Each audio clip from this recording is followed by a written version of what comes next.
안녕하세요. 손가락 복음 선교의 지휘자 강사입니다. 오신 것을 진심으로 환영하며 해피 바이블을 열어가도록 하겠습니다.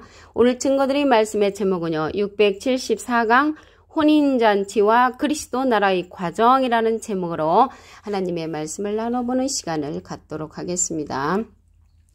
계시록 20장 2절을 보시게 되면 용을 잡으니 곧 옛 뱀이요 마귀요 사단이라 잡아 1천년 동안 결박하여 라고 말씀에 기록되어 있는데요. 여기 그리스도의 나라가 들어가게 될 때 예수님의 반대편에 섰던 자들을 어떻게 한다고 했냐면 용, 뱀, 마귀, 사단은 예수님의 반대편에 섰던 자들인데 잡아서 1천년 동안 이제 결박하고 무저갱에 던져 잠그고 그 위에 임봉하여 1000년이 차도록 다시는 만국을 미혹하지 못하게 하였다가 그 위에 잠깐 놓인다고 말씀에 기록되어 있습니다. 그래서 그리스도의 나라의 그 과정 속에 용, 뱀, 마귀, 사단은 잡아서 1000년 동안 가둬놓는다는 말이죠. 그 1000년 동안 가둬놓는데 이러한 용, 뱀, 마귀, 사단은 사람을 상징을 합니다. 요한복음 6장 70절에 보시게 되면 너희 중에 한 사람은 마귀니라. 그래서 마귀로 상징된 사람이 사람을 상징을 한다는 것을 알 수가 있고요. 이 계시록에 가서 용, 뱀, 마귀, 사단은 온 천하를 꿰는 자로 사람을 상징하고 있습니다. 계시록 12장 9절에 보시게 되면 큰 용이 내어 쫓기니 옛뱀 곧 마귀라고도 하고 사단이라고도 하는 온 천하를 꿰는 자라. 그래서 온 천하를 꿰고 다니는데 이들은 진리가 없을 때 살인자가 되고 진리가 없을 때 거짓말쟁이로서 많은 사람들을 꼬이고 다니는 그런 자라는 것을 알 수가 있습니다. 요한복음 8장 44절에 보시게 되면 너희는 너희 아비 마귀에게서 났으니 너희 아비의 욕심을 너희도 행하고자 하느니라. 저는 처음부터 살인한 자요 진리가 그 속에 없으므로 거짓말쟁이라고 했습니다. 그래서 이들은 온 천하를 꼬이고 다니는데 비진리로서 거짓말하고 다니는 자라는 것을 말씀을 드립니다. 예수님 당시 때 이러한 자들이 뱀들아 독사의 새끼들아 너희가 어떻게 지옥의 판결을 피하겠느냐. 지옥의 판결을 피할 수 없는 그러한 자들이라는 것을 말씀을 드립니다. 계시록 20장 1절을 보도록 하겠습니다. 내가 보매 천사가 무저갱 열쇠와 큰 쇠사슬을 손에 가지고 하늘로서 내려와서 이러한 용, 뱀, 마귀, 사단을 1천년 동안 결박하는 그런 사건이 일어나는 것입니다. 그러면서 우리가 혼인잔치를 끝나고 그리스도의 나라에 들어가게 될 때 그리스도의 나라에 들어가지 못하는 이러한 용, 뱀, 마귀, 사단은 잡아서 1000년 동안 결박을 한다고 했습니다. 그래서 결박을 한다는 것은 완전히 꽁꽁 묶어놓는다는 것이죠. 그래서 그리스도의 나라에 들어갈 때는 이들은 결박당한 채로 1000년 동안 가둬놓는다는 것을 말씀을 통하여 알 수가 있습니다.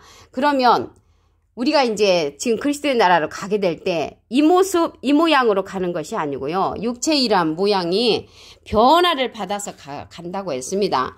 고린도전서 15장 51절을 보시게 되면 보라 내가 너에게 비밀을 말하노니 우리가 다 잠잘 것이 아니요 마지막 나팔의 순식간에 호련이 다 변화하리니. 마지막 나팔 때 호련 변화를 받아서 이제 가게 되는데 마지막 나팔은요. 계시록에 보면은 나팔이 7개가 있습니다. 그래서 7째 나팔에 순식간에 호련이 변화해서 간다는 것을 알 수가 있고요. 나팔 소리가 나매 죽은 자들이 썩지 아니할 것으로 다시 살고 우리도 변하리라. 그래서 변화해서 가는데 이 변화라는 것은요. 결혼 속에서 병아리가 나오잖아요. 그래서 결혼에서 병아리가 나오는데 이렇게 변화를 하면 완전히 다른 모습이죠. 결혼하고 병아리는 생명체의 그 병아리와 가만히 있는 그 결혼하고는 틀리고요. 또 매미가 변화를 받은 모습인데 군뱅이가 7년 동안 거름더미에 있다가 변화를 받게 되면 이제 매미로 이제 변화를 받죠. 우리가 이러한 육신의 모습 그대로 주님의 그리스도의 나라에 가는 것이 아니고 변화를 받아서 간다는 것을 말씀을 드립니다. 이제 그리스도 나라의 과정에 이제 속하는 거죠. 그래서 변화받아서 간다는 것을 알 수가 있고요. 이러한 사랑 가운데 구속을 받아 처음 익은 열매가 계시록 14장 4절에 가서 변화받은 그러한 자들이 열리게 된다는 것을 말씀을 드립니다. 그러면 이게 마지막 나팔이 일곱째 나팔이라고 했잖아요. 그래서 일곱째 나팔 때 그리스도의 나라가 이루어진다고 했습니다.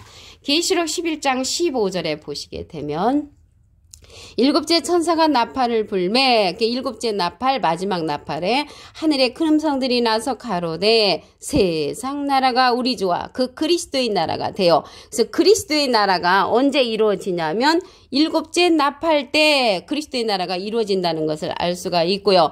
그가 세세토록 왕노릇 하시리로다 라고 말씀에 기록되어 있습니다. 일곱째 나팔 속에는요. 첫째 대접부터 일곱째 대접까지 그러한 하나님의 진노의 심판이 있습니다. 그래서 첫째 대접의 사건은요. 악하고 독한 헌대가 짐승의 표를 받은 사람과 우상에게 경배한 자들에게 나는데 지금 코로나보다도 더 독한 그런 악종들이 일어나는 때가 첫째 대접의 사건입니다. 그래서 이 일곱째 나팔 속에는 첫째 대접부터 일곱째 대접까지 그러한 심판을 포함하고 있다는 것을 말씀을 드리고요. 그 그리스도의 나라의 과정 속에 이러한 대접심판은 하나님의 진노라고 했거든요.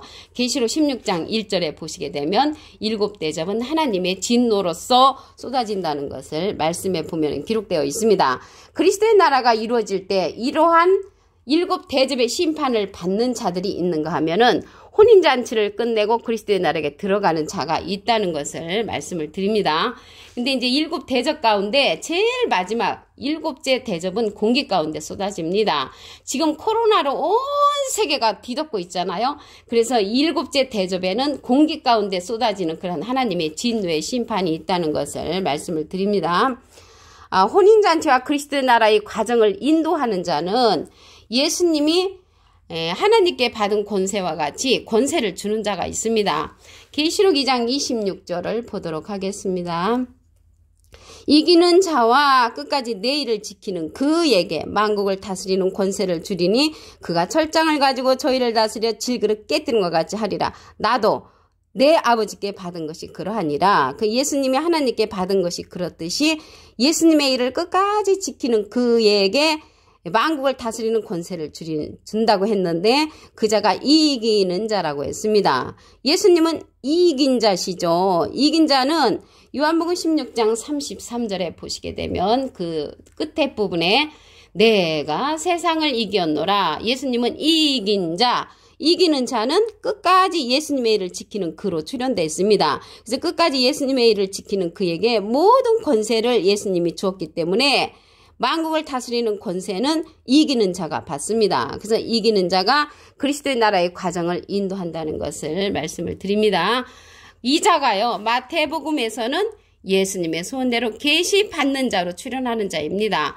마태복음 11장 27절에 보시게 되면 내 아버지께서 모든 것을 내게 주셨으니 예수님께 모든 것을 주셨고요. 아버지 외에는 아들을 아는 자가 없고 아들은 예수님이시잖아요. 또 아들의 소원대로 계시 받는 자 외에는 아버지를 아는 자가 없다고 했습니다. 예수님의 소원대로 계시 받는 자를 통해서 우리가 혼인잔치와 그리스도 나라의 과정에 참여할 수 있다는 것을 말씀을 드립니다. 이러한 그리스도의 나라의 과정에 참여할 때 예수님의 반대편에 섰던 자들은 어떻게 처리를 하는가 보도록 하겠습니다. 계시록 20장 2절을 보시게 되면 용을 잡으니 곧 옛 뱀이요 마귀요 사단이라 잡아 1000년 동안 결박한다고 했습니다. 그래서 그리스도의 나라로 들어가는 자가 있는가 하면은 이러한 결박당하는 그러한 용, 뱀, 마귀, 사단들도 있다는 것을 말씀을 드립니다. 이러한 자들은 사람이라고 했습니다. 요한복음 6장 70절에 보시게 되면 너희 중에 한 사람은 마귀니라. 그래서 마귀나 옛날에 뱀이나 사단이나 용이나 다 똑같은 족속이라는 것을 알 수가 있고요. 이러한 자들은 계시록에 가서 온 천하를 꼬이고 다니는 자로 다시 출현을 합니다. 계시록 12장 9절에 보시게 되면 큰 용이 내어 쫓기니 옛뱀 곧 마귀라고도 하고 사단이라고도 하는 온 천하를 꿰는 자라. 온 천하를 꼬이고 다니는 이러한 자들은 예수님 당시 때 이 뱀들아 독사 이 새끼들아 너희가 어떻게 지옥의 판결을 피하겠느냐 하면서 예수님께서 호통을 쳤던 그러한 비진리의 사람들이라는 것을 말씀을 드립니다. 계시록 20장 1절을 보도록 하겠습니다. 내가 봄에 천사가 무적행 열쇠와 큰 쇠사슬을 손에 가지고 하늘로서 내려와서 용, 뱀, 마귀, 사단을 잡아서 1000년 동안 결박을 한다는 것입니다. 그러면 여기 천사가 하늘로서 내려온다 했는데 여기에서 천사는요, 사람 천사라는 것을 말씀을 드리겠습니다. 창세기 19장 1절에 보시게 되면 날이 저물 때에 그 두 천사가 소돔에 이르러서 롯하고 이제 대화를 했는데요. 그자가 창세기 19장 12절에 보시게 되면 그 사람들이, 그래서 천사가 그 사람들로 상징됐습니다. 그래서 여기에서 천사는 사람 천사라는 것을 말씀을 드립니다. 예수님이요, 요한복음 3장 13절에 보시게 되면 하늘에서 내려온 자, 인저에는 하늘에 올라간 자가 없다고 했잖아요. 그런데 예수님은 실질적으로 마리아 뱃속을 통해서 오셨죠. 그래서 하늘에서 오셨다는 것은 진리로서 보내신 예수님이시라는 것을 말씀을 드립니다. 근데 우리가 이제 그리스도의 나라에 들어가게 될 때 육신의 모습, 이 모습으로 그냥 가는 것이 아니고, 죽어서 가는 것이 아니고, 살아있는 자들은 호련 변화를 받는다고 했습니다. 고린도전서 15장 51절에 보시게 되면 보라, 내가 너에게 비밀을 말하노니 우리가 다 잠잘 것이 아니요 마지막 나팔의 순식간에 호련이 다 변화하리니, 그래서 우리가 호련 변화를 받아서 그리스도의 나라에 들어간다는 것을 말씀을 드리고요. 나팔 소리가 나매 죽은 자들이 썩지 아니할 것으로 다시 살고 우리도 변화하리라. 그래서 살아있는 자들은 변화를 받고요, 죽은 자들은 다시 썩지 아니할 것으로 영이 산다는 것을 말씀을 드립니다. 여기에서 변화가 나왔는데요, 계란 속에서 이제 병아리가 이제 나와서 변화하는 것과 같은 것이고요. 군뱅이가 거름더미에서 7년 동안 있으면 매미로 변한다고 합니다. 이렇게 모습이 완전 다른 모습으로 우리가 호련 변화를 받아서 그리스도의 나라에 들어간다는 것을 말씀을 드립니다. 마지막 나팔이라고 했는데 이 마지막 나팔은 7째 나팔인데 7째 나팔 때 그리스도의 나라가 이루어진다고 했습니다.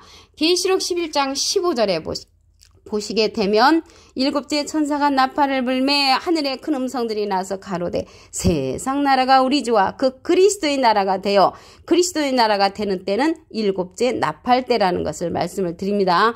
이 7째 나팔은요, 첫째 대접부터 7째 대접의 하나님의 진노의 심판이 있습니다. 계시록 16장 1절에 보시게 되면 하나님의 진노는 7대접이라고 했는데, 둘째 대접 때는 바다에 그러한 대접을 쏟으면 바다가 그 죽은 자의 피같이 되고 바다가 그 가운데 모든 생물이 죽는 사건이 일어납니다. 그래서 6째 대접 때는 큰 강 유브라데에 쏟는데 강물이 말라서 동방에서 오는 왕들의 길이 예비되는 이러한 사건들이 일어나는 때가 이러한 대접인데, 지금 코로나보다도 더 심한 그러한 대접의 사건이라는 것을 말씀을 드리고요. 악하고 독한 헌대가 일어나고, 둘째 대접 때는 바다에 쏟는데 모든 생물이 죽는 사건이고요. 셋째 대접 때는 강과 물건을 쏟으면 피가 되는 그런 사건이고요. 넷째 대접 때는 해에다 쏟는데 사람들을 태우는 그런 사건이 일어나고요. 다섯째 대접 때는 짐승의 보좌에 쏟는데 그 나라가 어두워지고요. 사람들이 아파서 자기 혀를 깨물고 아픈 것과 종기로 인하여 하늘의 하나님을 회방하는 사건이 일어나는 때가 대접의 사건이라는 것을 말씀을 드립니다. 이러한 모든 것을 인도해 주는 자가 예수님의 소원대로 계시받는 자입니다. 마태복음 11장 27절에 보시게 되면 내 아버지께서 모든 것을 내게 주셨으니 아버지 외에는 아들을 아는 자가 없고 아들과 또 아들의 소원대로 계시받는 자 외에는 아버지를 아는 자가 없다고 했습니다. 이 시대는 예수님의 소원대로 계시받는 자를 통해서 그리스도 나라의 과정을 인도함을 받아야 하는 때라는 것을 말씀을 드립니다. 이 자가 이기는 자로서 예수님의 일을 끝까지 지키는 자입니다. 계시록 2장 26절에 보시게 되면 이기는 자와, 예수님은 이긴 자시죠. 내가 세상을 이겼노라. 이기는 자는 예수님의 일을 지키는, 끝까지 지키는 그라고 나왔고요. 만국을 다스리는 권세를 주리니 그가 철장을 가지고 저희를 다스려 질그릇 깨뜨려같이 한다고 했습니다. 예수님도 하나님께 받은 것이 그러한 권세를 누구에게 준다고 했냐면 이기는 자, 끝까지 예수님의 일을 지키는 그에게 준다는 것입니다. 그 자가 예수님의 소원대로 계시받는 자라는 것을 말씀을 드립니다. 오늘 674강 혼인잔치와 그리스도 나라의 과정이라는 제목으로 하나님의 말씀을 나눠보는 시간을 가졌습니다. 감사합니다.